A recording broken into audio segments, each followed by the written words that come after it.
जमलेल्या माझ्या तमाम मराठी बांधवांनो, भगिनींनो आणि मातांनो, सर्वप्रथम मी आपणा सर्वांना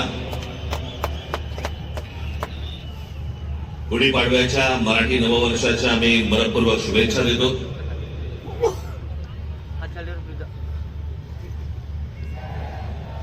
नऊ मार्च 2006 ला पक्ष स्थापन झाला आणि 19 मार्च 2006 ला आपली पहिली जाहीर सभा या शिवतीर्थावरती इथे झाली.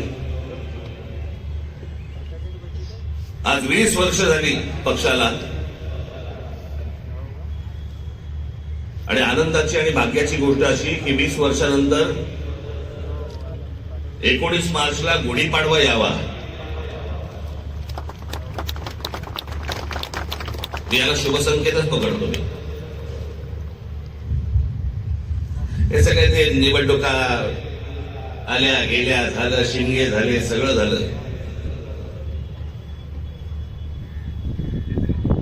आपण जे उभे आहोत ते लक्षात ठेवा, हे महाराष्ट्रासाठी उभे होते.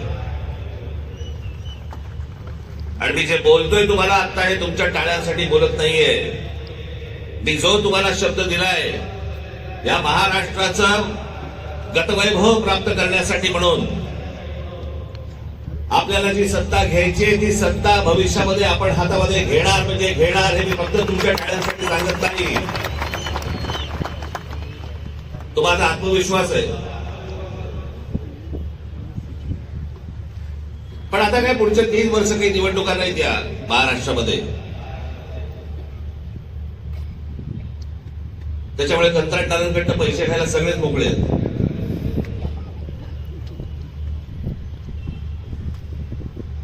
आज देशातही एक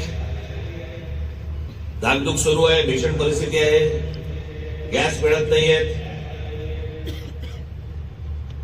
नेहमी नॉर्मलला असणारी लोक सध्या गॅसवर आहेत.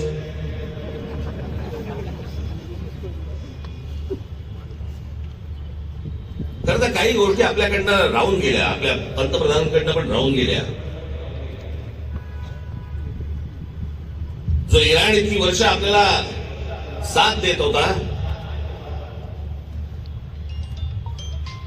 त्या इराणवरती ज्या प्रकारचे हल्ले होत आहेत आज, आपण इराणला साथ द्यायला पाहिजे होती.